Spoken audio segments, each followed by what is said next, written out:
If I gave a fuck what y'all think I would be doing this?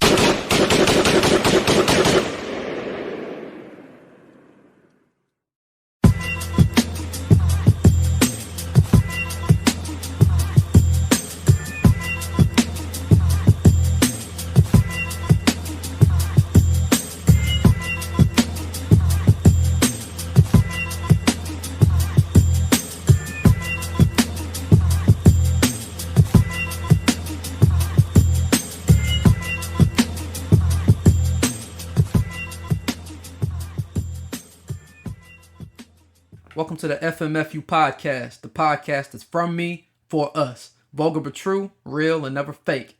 I'm your host, Reese, and I've got a lot of shit on my mind today, so let's get into it. Happy Friday, people, and welcome to an all-new exciting episode of the From Me For Us podcast. One thing I love about being an urban millennial is that we're the last of the old school. While we are the last of the old school, we are the middle children that bridge the gap. I think it's a privilege and a blessing all in one accord. As much as I love new technology, I still embrace some of the old school standards to the core. A lot of times it's because new ways of doing things don't always work the best because I don't have full control. Take for example things such as food delivery or grocery delivery services. DoorDash be expensive as a motherfucker. It's super convenient if you don't have a vehicle or have sick kids at the house, but them DoorDash fees be so damn high, you might as well spend the gas on picking your own food up. I had to explain this to my daughter the other day. She's coming in, she's like, oh, I want some McDonald's. I'm like, let's go get it. You know, she didn't want to leave, though, because she was so busy playing on her iPad. She didn't want to ride with me to go get it. So I ordered a pizza instead. DoorDash do be capped, though. $0 fees. $0 fees my ass. They still hit you with a service surcharge. And I honestly think the food costs more when you order from these services, too. One time I phoned in a wing order for pickup and it was a certain price. But then another time I placed a DoorDash order for pickup and there was definitely a fucking price difference in the shit. One of the main reasons why I embrace the old school model of making a phone call instead of strictly being browser or app based. Instacart is another one. Grocery shopping may not be the funnest thing to do, but it seems like motherfuckers never buy the right shit when you order from Instacart. Like if I'm ordering beef sausage kielbasa's, them bastards won't even look and give pork kielbasa's talking about alternative selection. Alternative selection? Like, bitch, I eat pork, but that's not what I ordered. What if I was Muslim? Shalom. But, for these reasons, this is why I prefer to hit the stores and realistically just buy my own shit. It's the FMFU podcast, bitch. Tech is really crazy, though, especially if you reminisce. Think back to the new millennia, the first iPhone came out in 2007? It's not even 20 years old yet. One article that stuck out to me from a marketing and business perspective, especially as somebody who is a avid Apple everything user, the article has stated how Apple looks to build hardware and software features that not only help people's lives, but really integrate in people's everyday standard of living. Even with the early iPhone, it literally replaced the camera and the video camera, the calculator, a CD player, flashlight, and that's only 5 things that I can think of off the top of my head that we would have to carry around separately. Think about it. These are basic things. Think about how far the iPhone has come from the first generation with those basic necessities compared to what we have now in your iPhone 15 Pros and what we could possibly get with the iPhone 16 Pros later this year. Technology is always rapidly advancing, and it's always good to keep up because you don't want to be the old head asking Sonny how to work the newest tech once it becomes the norm. But with the ever-growing technology progressing quickly, it seems like the technology is growing faster than ever. Fast technology growth is an exciting time for technology lovers as a whole because it's fun, but also there's even more than we currently have that it can help to do in our everyday lives. I will say this though, I think we're getting to a point where shit is starting to get a little bit scary. There's a lot of unknowns, and when the unknowns becomes a little bit of hesitation to jump into new things because, frankly, they're unknowns. And one of the biggest progressing technical unknowns that's going on right now that we probably hear about every day is the new wave of AI. Ain't no new AI. There's only one AI, and that was my man when he played in Philly. I got braids because of AI. I got tatted because of AI. I wore Reeboks because of AI. I stepped over light-skinned braided niggas on the court after I knocked down a shot because of AI. No. I'm not talking about that AI. The AI I'm talking about is artificial intelligence. Artificial intelligence, or AI, is defined as, and I paraphrasely quote here, The theory and development of computer systems able to perform tasks that normally require human intelligence, such as visual perception, speech recognition, decision making, and translation between languages. We all use some sort of AI in our day-to-days right now, whether it's something simple as Siri, Hey Google, etc. But these things are pretty minor compared to what is starting to come alive. At least with Siri, you could differentiate between it and a real person because it was an early version of a virtual assistant, and although it has gotten better, it only does basic commands. So a few of my friends who will remain nameless because we don't incriminate or indict people on the FMFU podcast, we're all in the tech space or tech adjacent space one way or another. We have a group chat and we usually chat about nonsense, but more times than less it's about tech, job economy, the housing market, sharing music, typical group chat shit, right? But it seems like recently we've all been on this big topic of AI and spatial commuting more so because, one of my friends keep asking, who getting that Apple Vision Pro? Knowing damn well nobody want to drop almost $4 for that shit. But on a side note though, imagine watching X videos or something on that Apple Vision Pro. Like your favorite porn star just popping that shit on your face in virtual real time. But anyways, horny talk aside, we've been on the topic of AI in our group chat and how it can help us in our everyday lives from a professional perspective. There's quite a few out there that you can use, including, ChatGPT, Microsoft Copilot, Google has one. There's a bunch of them that you can use that can help you out. I actually recently gained a Copilot license at work, and because I had it and wanted to learn more about it, I wanted to put it to the test. And honestly, the way this shit gives information, it's pretty fucking wild. Now, you can basically ask it for anything. So sometimes, I post on LinkedIn, similarly to how I post on, Facebook, Twitter, etc. But of course, LinkedIn is a professional job network, so I'm not on there being on my normal ratchet self. I normally repost, dope articles I find in the Agile space, or on Mondays, I'll post a Motivational Monday quote or some shit like that. So what I decided to do since I had this Copilot license, I asked Copilot to generate me a Motivational Monday speech. Yo, when I tell you, this damn thing wrote 5 paragraphs that sounded like some shit from a movie. And it wrote so much only because I wasn't really specific enough in what I wanted. So it gave me this hella long speech to use, basically if I had some type of speech to report, which was crazy.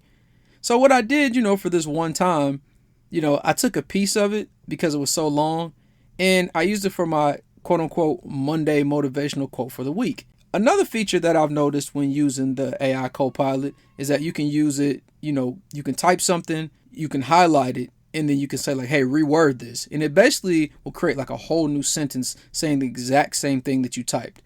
Features like this are amazing because as I stated earlier, we can utilize this feature to help us in our everyday lives. But sometimes I feel we have to ask ourselves, when is enough enough? As a member of the last of the old school, I'm not so blind where I don't see some of the dangers of this tech growing so rapidly.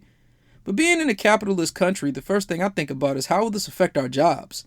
One thing I've really thought about, especially with a machine that can write for you, all of y'all resume writers who were making money doing that as a side hustle or whatever the case is, it's time for you to put the pedal to the metal with that. Because honestly, once this AI shit becomes more rampant and more used every day by everyone, I don't see resume writing being much of a thing anymore. When I was laid off for a short time last year, one of my product owners that I had worked with, we talked because we were both in the same boat, and he was telling me about a process he uses when he's on the job search. Basically, he said he uploads his resume and the job description for the job he's applying for to the website. The website does an, as they call it, an analysis that compares the resume words to the job description and gives keywords to add. The reason that's done is because 9 times out of 10, large companies use what is known as ATS or applicant tracking systems. And then basically what the ATS is a software robot that scans the job applications.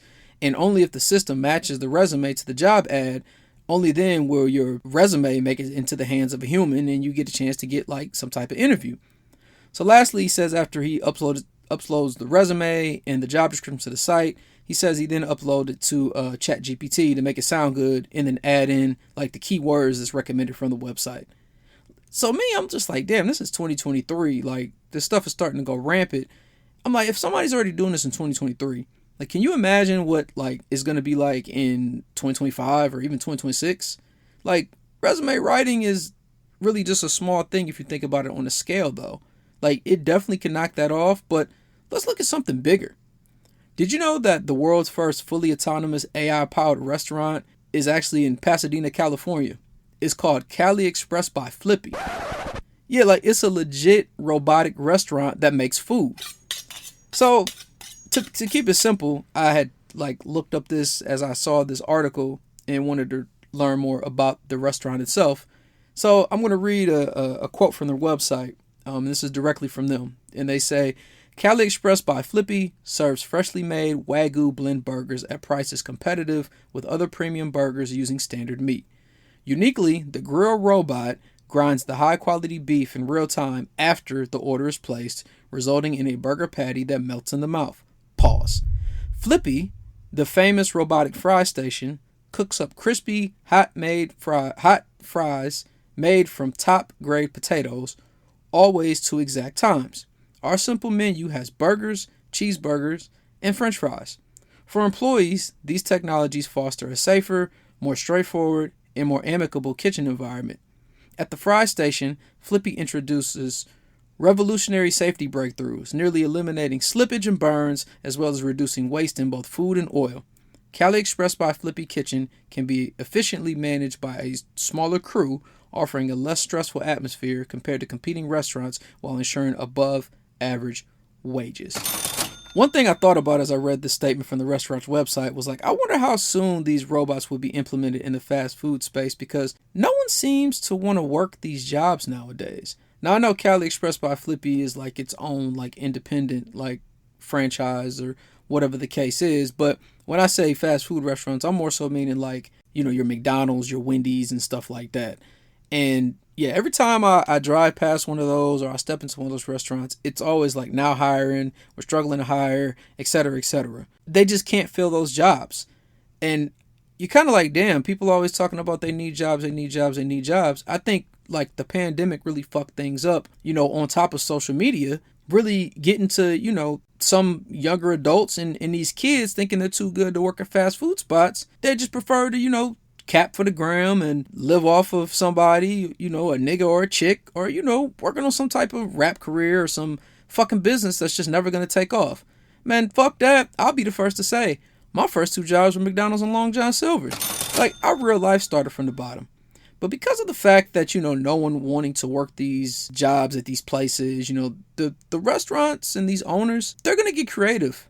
And with the technology of automation there, you know, they're going to find ways so that they don't have to worry about hiring people to fill those jobs. And in the long term, they're going to save money.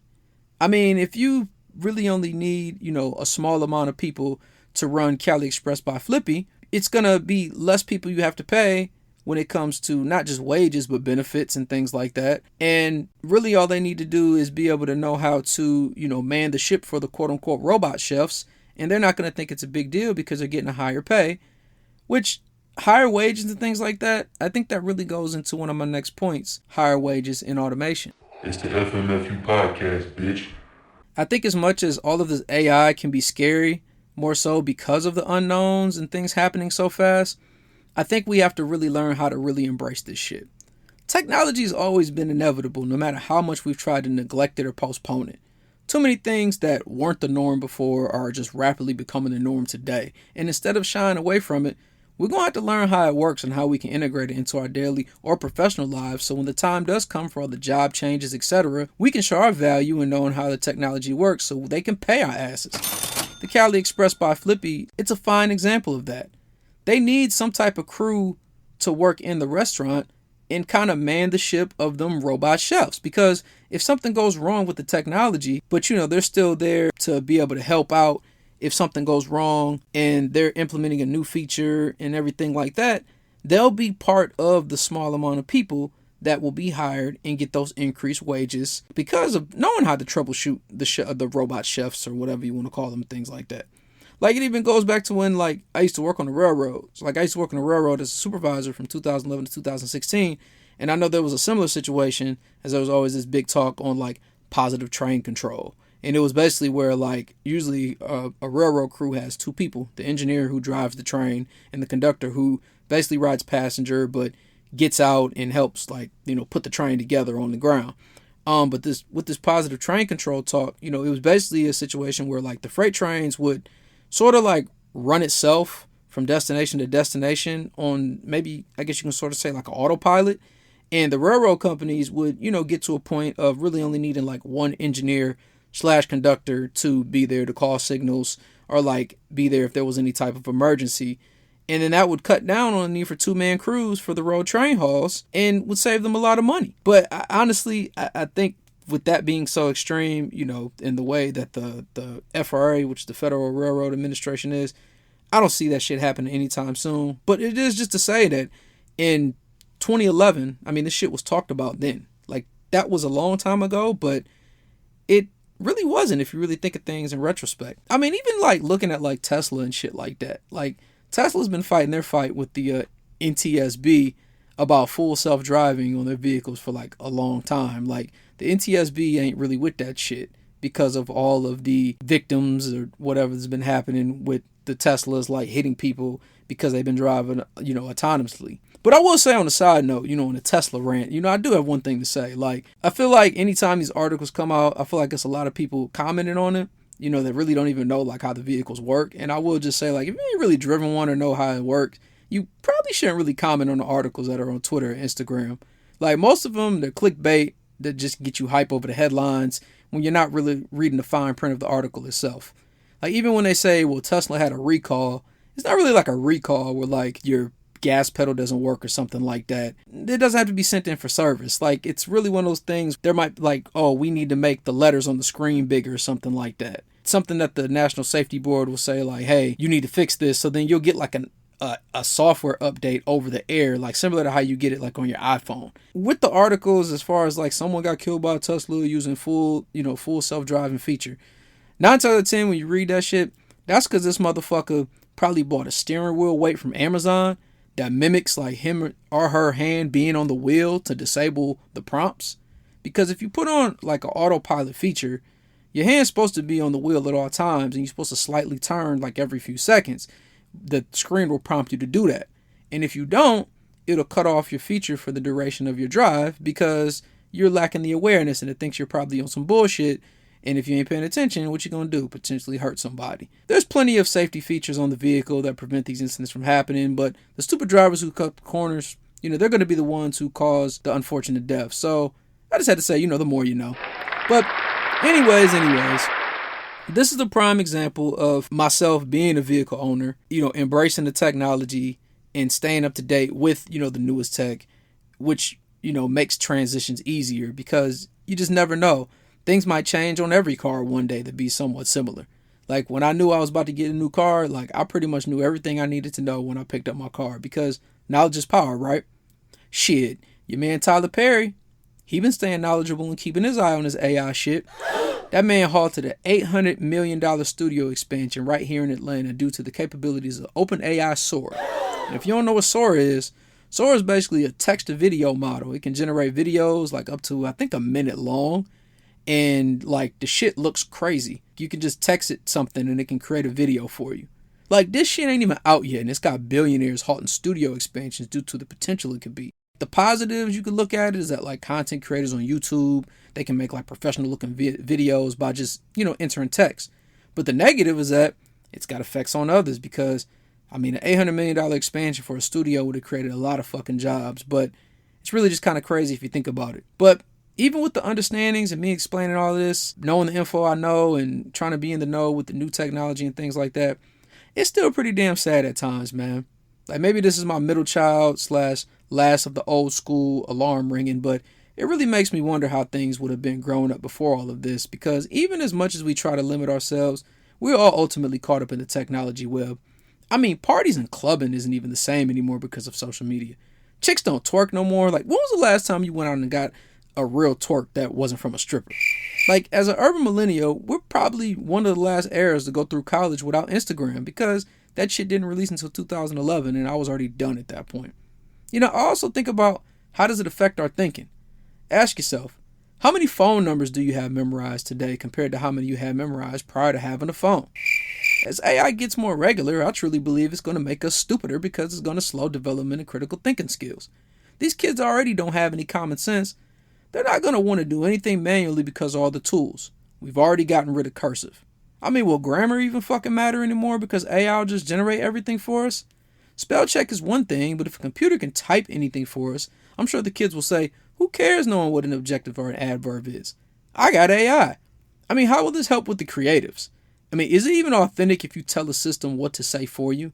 Like, I know for me personally, like creating podcasts, being a creative, I'm real particular in how I want things. So, like, even right now, like, I type up my podcast specific how I want them to be, sort of how a preacher does, with his sermon when he's preaching to the choir. Amen.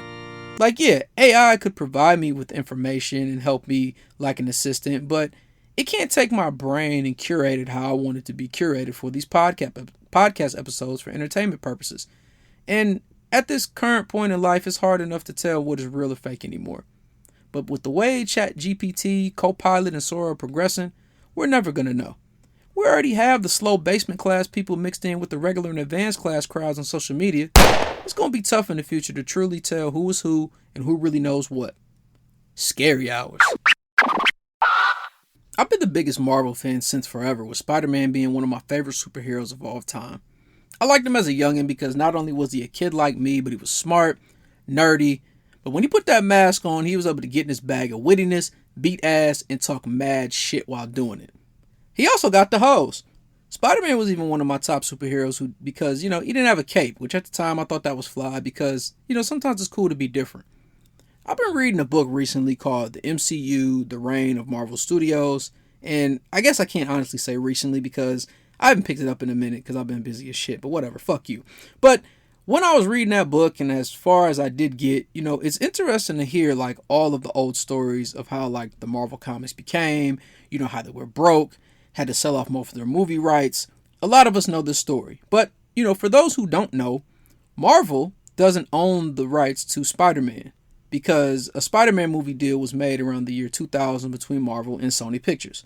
Basically, Sony would pay Marvel $10 million to make Spider-Man movies. Marvel would get 5% of the revenue. Sony and Marvel would also split money from the Spider-Man movie toy lines, etc., etc. I also read an article recently that said that Sony could have actually gotten the rights to every Marvel superhero if they would have paid $25 million instead of the $10 million for only Spider-Man. If you think about this would have changed the history of Marvel movies as we know it because they would have acquired the rights not only of the original Avengers movie, but the rights of the X-Men, the Fantastic Four. I mean, and not even just the Avengers movie original, but everyone. Like, they would have had everybody. Like, there would have never been any like of those original X-Men or Fantastic Four movies from back in the day. Like, they would have never dropped. Sony basically could have started their own universe with Spider-Man kicking it off, similar to how Iron Man did in 2008. But Sony felt that they only needed Spider-Man because, duh, ain't nobody better. But in hindsight, this was clearly a big fumble, and they probably should have dropped the 25 M's instead of just dropping the 10 M's for the movie rights to make Spider-Man movies. But while Spider-Man 1 and 2 were successful, Part 3 was definitely meh, due to the poor portrayal of Venom and a multitude of other things. 3 might have been ass because Sony ultimately has to create a Spider-Man type movie every 5.5 years or so, or the movie rights revert back to Marvel. This is why even though 3 got, not so great reviews, Spider-Man was quickly rebooted in 2012, and then a sequel that was ass followed in 2014. I thought this was kind of unique, but also interesting, especially as a creative. I think sometimes when you just have the juices flowing and you can kind of work and produce, as that comes to you, knowing in the back of your mind you have to have some type of product out within a deadline or a time frame, I think that can mess with you. And this might be one of the reasons why, Spider-Man 3 and The Amazing Spider-Man 2 weren't that highly received. You got big studios putting their hands in the cookie jar per se, too many chefs in the kitchen, etc., etc. But anyways, we can say that we're lucky though that The Amazing Spider-Man 2 was ass and that the Sony emails leaked when they did, because Marvel Studios, who is now owned by Disney, were able to strike a character sharing deal with Sony to include him with the other Marvel characters. Super treat for us as moviegoers because it led to some iconic moments leading up through Avengers Endgame. And ultimately, we got some of the best scenes with Spider-Man interacting with the rest of the Avengers that we ultimately wouldn't have had if The Amazing Spider-Man 2 did great at the fucking box office. But honestly, I will say, if I was Kevin Feige and was this big comic nerd and this is my universe I've created, it's got to be something about, not having those full Spider-Man rights. There has to be some type of at least a nagging annoyance in the back of your mind. So with the state of movies, the economy being in a weird place, and all these companies it seems like acquiring each other, it might be a better time than ever to ask, does Sony need to sell the rights of Spider-Man back to Marvel and Disney? It's the FMFU podcast, bitch. I think outside of the good Spider-Man movies, the only Sonyverse movie that were good were probably Venom 1 and maybe 2.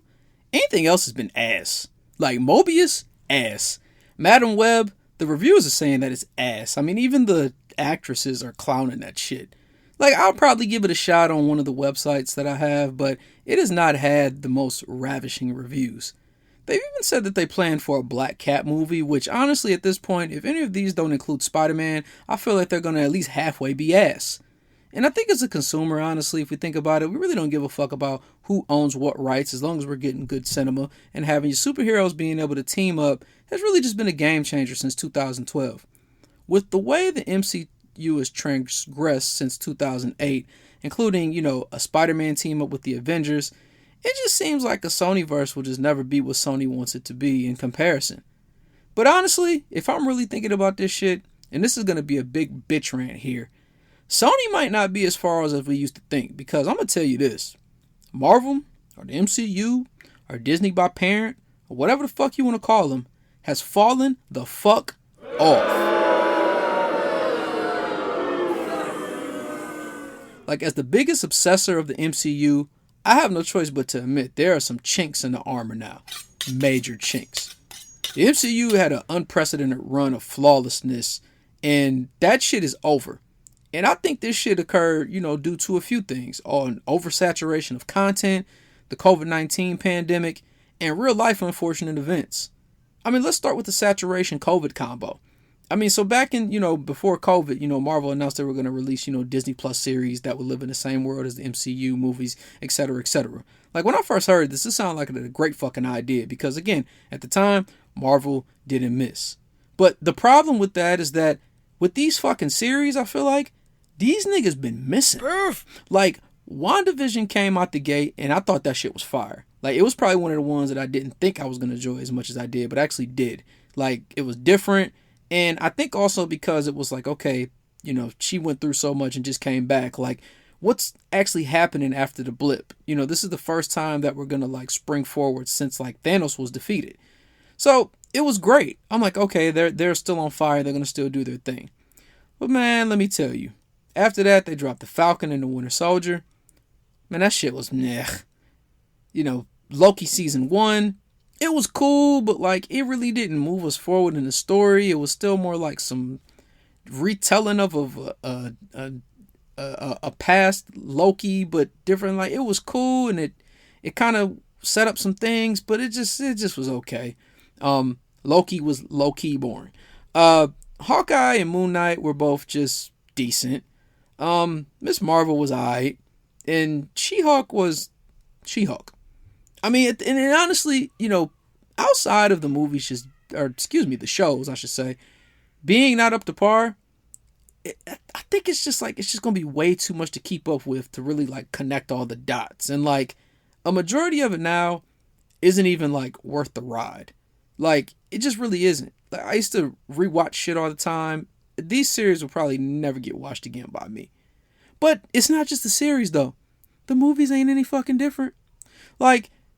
With COVID happening, I think, it shut the world down. So a lot of these movies got pushed back due to COVID.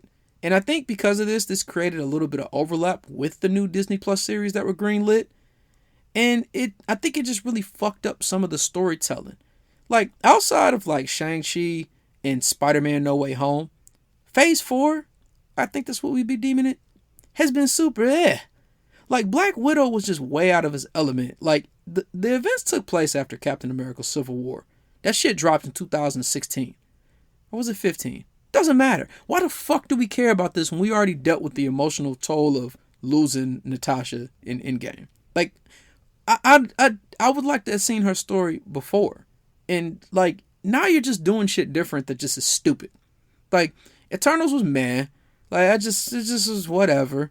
The coolest thing about that was seeing Shorty, what's her name? Selma Hayek with her biddies, up as she's 50 something. Doctor Strange and the Multiverse of Madness was a super disappointment. I thought that shit was about to go crazy. Like it just wasn't that great.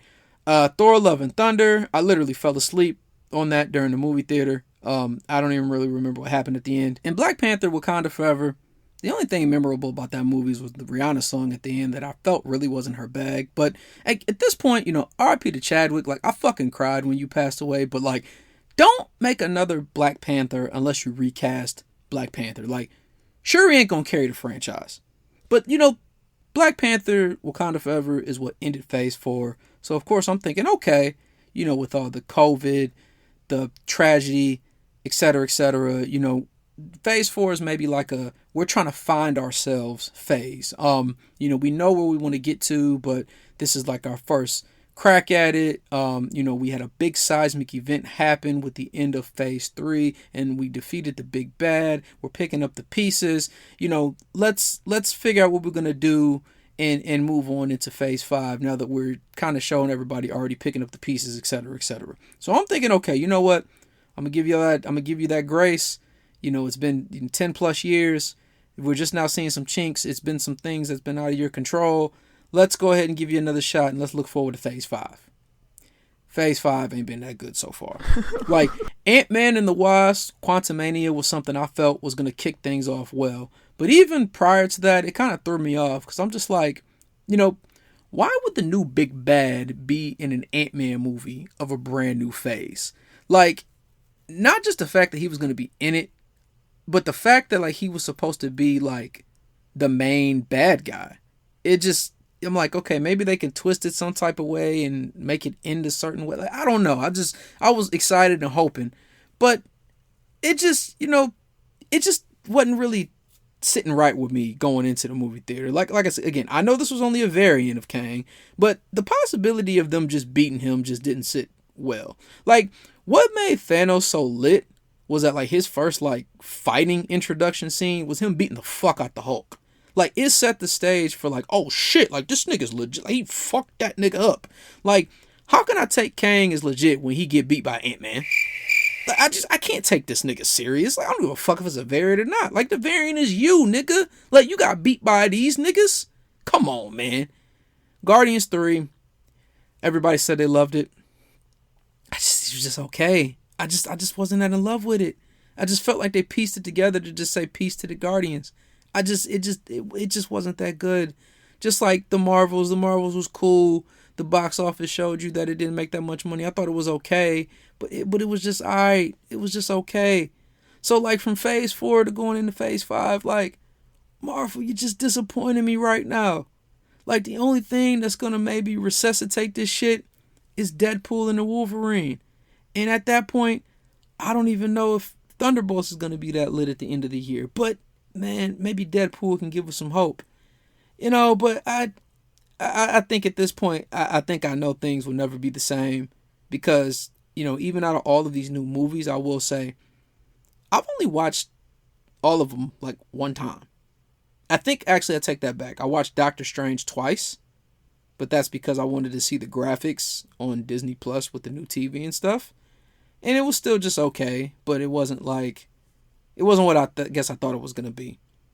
But I will say now, there is a big universe the MCU can integrate with having the rights to X-Men and the Fantastic Four, which is why Wolverine's going to be in the new Deadpool movie, and actually really why they have a Deadpool movie, because they acquired Fox. And with the casting of, Pedro Pascal for Mr. Fantastic, for the Fantastic Four, he really missed in any of his roles, from Mandalorian to Joel on The Last of Us and things like that. I'm sure he'll be fine, but I just hope that the movie's good, because at this point right now, the superhero genre to me, that shit's in the fucking toilet.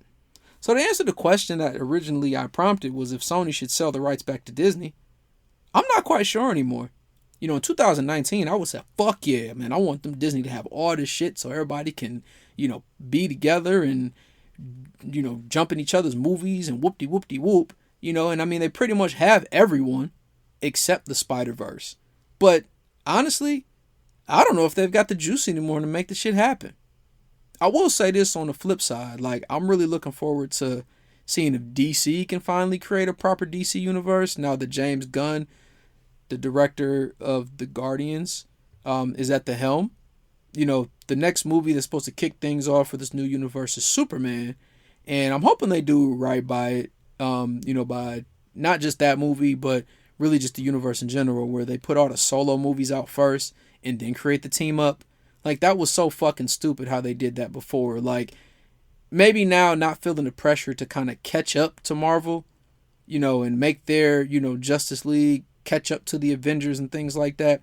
Maybe, again, it will help them be more creative and not rush the product so it's not ass. I mean, come on now.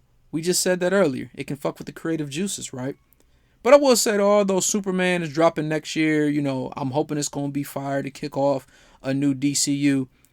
I still won't forgive Warner for fucking things up with Henry Cavill and having him walk away from the role. Because I will say, Henry Cavill as Superman was probably a close equivalent to great casting as was Robert Downey Jr. playing Iron Man. And DC really fucked that up, man. And now it's time for another Call of Duty Warzone Tip of the Pod. The Warzone Tip of this pod in this episode deals with what I like to call too much looting and not enough shooting. No, what do you mean by that, Reese? What is too much looting and not enough shooting? This is when, it's time to shoot some motherfuckers, but, you're nowhere in sight to help your team because you're all over the place opening up boxes to just hoard a bunch of loot. Or, you've just been playing so passively, just walking around la la la la la, that you don't have the ability to flip the switch to go into kill mode. What the fuck you gonna do with $30,000 on you and 3 gas masks if you're not planning to shoot anybody?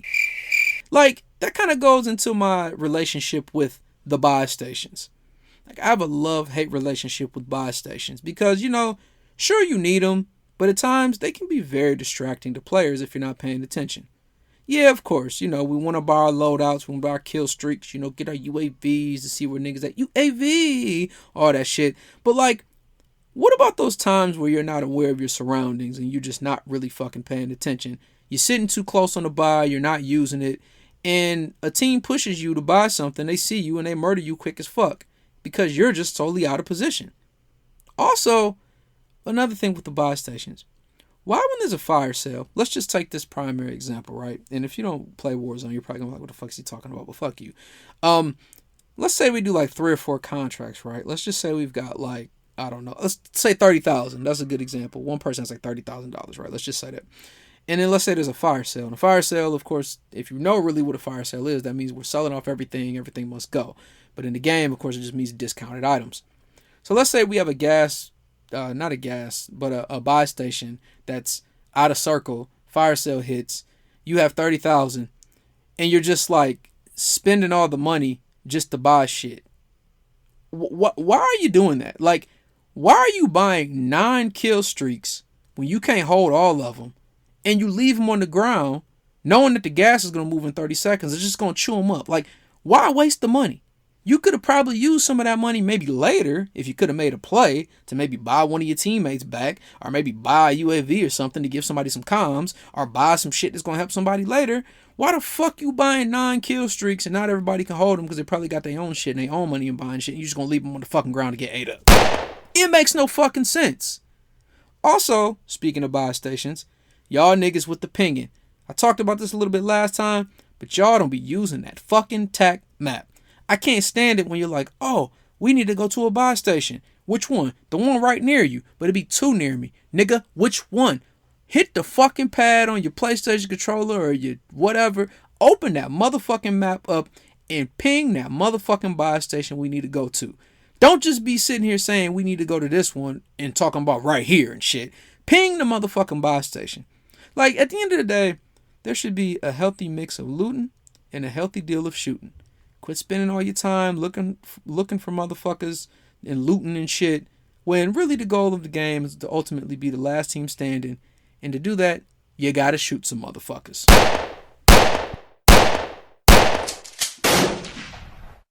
Before we end the pod, I have to make sure I say RIP to a legend, the GOAT, Akira Toriyama. Anyone who knows me well knows I'm one of the biggest Dragon Ball fans, from the OG to Z, GT, Super, all of the movies. Dragon Ball has been my shit. It was a sad day last week because he was truly too young to have passed at 68. It's not really that old, and it's really just a frank reminder that tomorrow is never promised. My Twitter timeline really put a perspective on things because this genius, he's just affected so many people worldwide. It's truly a blessing to have created such a legendary masterpiece that just continues to stand the test of time and will just forever be cemented in our hearts, and he'll forever be cemented as one of the godfathers of anime. I'm very grateful to have had grown up in the time where we had to rush home from school to catch Toonami with the dope intros before turning into the newest episode of Dragon Ball Z at 5:30 p.m. An era that is forever cemented in our lives. RIP to the greatest, and thank you for the gift you have given the world of Dragon Ball.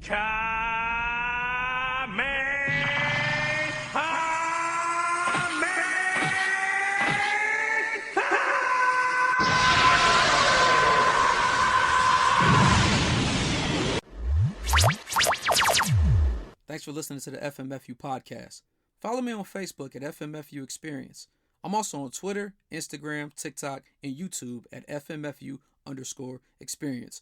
Also check me out on Twitch for some Warzone action at ReesePup007. Remember, people, life is a series of choices. Just make sure you make the right one. Peace.